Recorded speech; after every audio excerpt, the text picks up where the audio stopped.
जब देश की करेंसी गिरती है तब देश की प्रतिष्ठा गिरती है।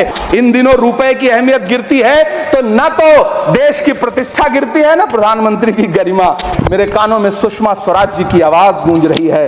बहुत कम बोलने वाले डॉक्टर मनमोहन सिंह ने बहुत ज्यादा बोलने वाले प्रधानमंत्री जी को जब देश की बागडोर सौंपी थी तो $1 58 का था, आज 85 से 87 के बीच में झूल रहा है।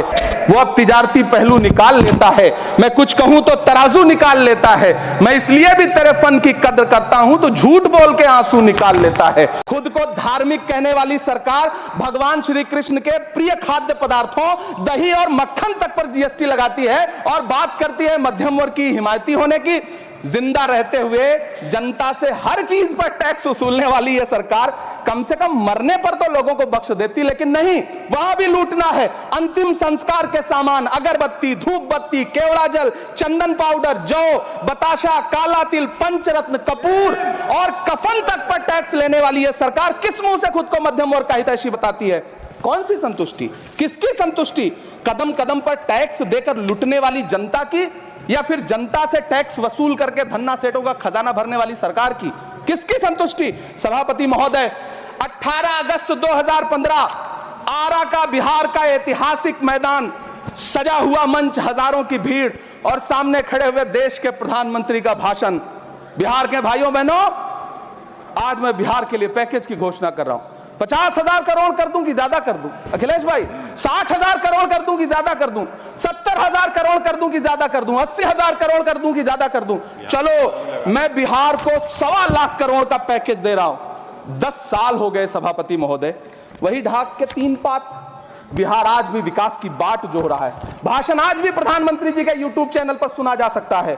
जो झूठ बोल के करता है मुतमईन सबको, वो झूठ बोल के खुद मुतमईन नहीं होता। सभापति महोदय, ये तो राहुल जी का असर है। कौन सा शब्द सर, कौन सा शब्द? झूठ। ठीक है सर, मिथ्या बोल करके। जो मिथ्या बोल के करता है मुतमईन सबको, वो मिथ्या बोल के खुद मुतमईन नहीं होता। ये राहुल जी का असर है। जो मखाना बोर्ड की घोषणा हुई, अखिलेश जी आपको याद होगा, भारत जोड़ो न्याय यात्रा में 30 जनवरी 2024 को बिहार के रंगभूमि मैदान में राहुल गांधी जी का पूर्णिया में भाषण था और उसमें मखाना को लेकर उन्होंने आवाज उठाई थी। यह उनका असर है कि आपको मखाना बोर्ड बनाना पड़ा, वरना तो आप मैखाना बोर्ड बनाने वाले लोग हैं। सभापति महोदय, बिहार को झूठे पैकेज और चुनावी दिलासे देना बंद करिए।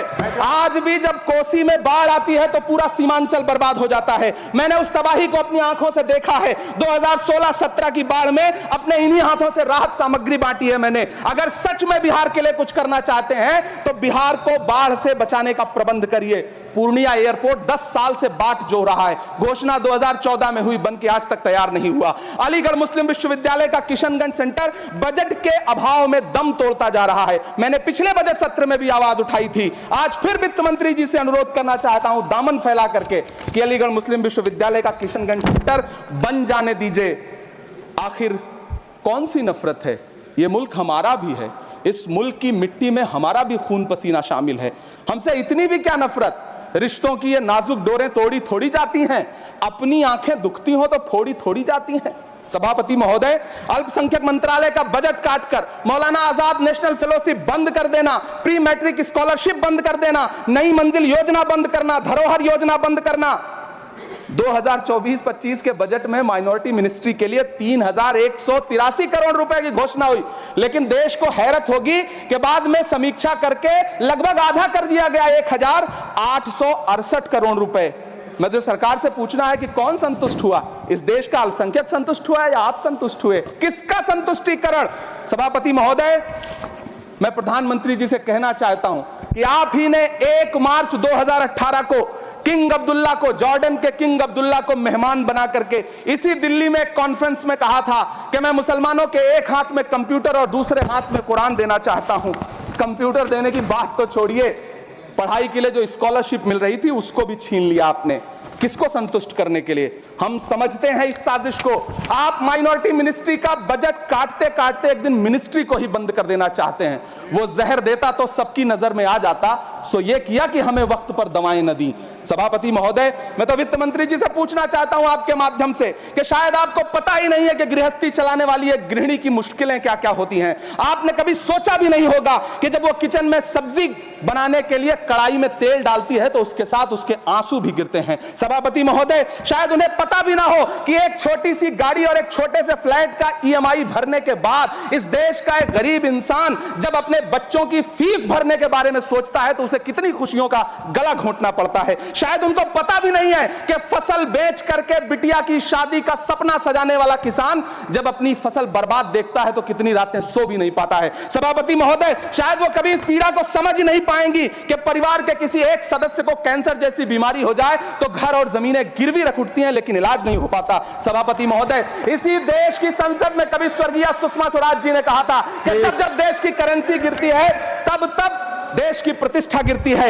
एक तरफ कोलंबिया जैसा छोटा सा देश और उसके प्रधानमंत्री गुस्तावो पेत्रो खड़े हैं जो कोलंबिया के नागरिकों को हथकड़ी लगाकर लाने वाले जहाज को अमेरिका बैरंग वापस लौटा दे रहे हैं, और दूसरी तरफ हमारे प्रधानमंत्री जी खड़े हैं जो बेड़ी और हथकड़ी लगा करके लाए गए बेटों के अपमान पर एक शब्द नहीं बोल। एक आदमी रोटी बेलता है, एक आदमी रोटी खाता है, एक तीसरा आदमी भी है जो न रोटी बेलता है न रोटी खाता है, वो सिर्फ रोटी से खेलता है।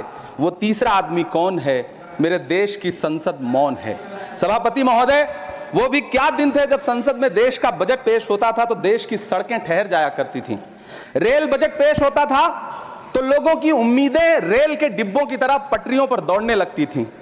पूरा देश धड़कने रोक करके वित्त मंत्री और रेल मंत्री को सुना करता था।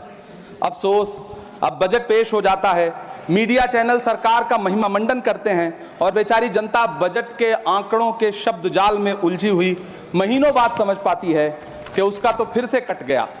सभापति महोदय, पिछले 2 साल अमृतकालीन बजट पेश किए गए और इस बार एक नई शब्दावली गढ़ी गई है, तुष्टीकरण बनाम संतुष्टीकरण का बजट। सभापति महोदय, सुनने में कितना अलंकारिक लगता है ये शब्द। सोच रहा हूं देश की वित्त मंत्री और प्रधानमंत्री जी से पूछूं कि आखिर किसकी संतुष्टि? जिस बजट में मनरेगा के लिए 1 रुपए की बढ़ोतरी ना हो, वही पुराना 86,000 करोड़, जबकि पहले ही 9,754 करोड़ का घाटा हो, जिस मनरेगा से करोड़ों मजदूरों के घर में चूल्हा जलता हो, उस मनरेगा में काम करने वाले गरीब मजदूरों के लिए अगर आपके खजाने से 1 रुपया भी इजाफी नहीं निकल सका तो भला कौन संतुष्ट हुआ साहब? इस देश का गरीब मजदूर या आपके उद्योगपति दोस्त?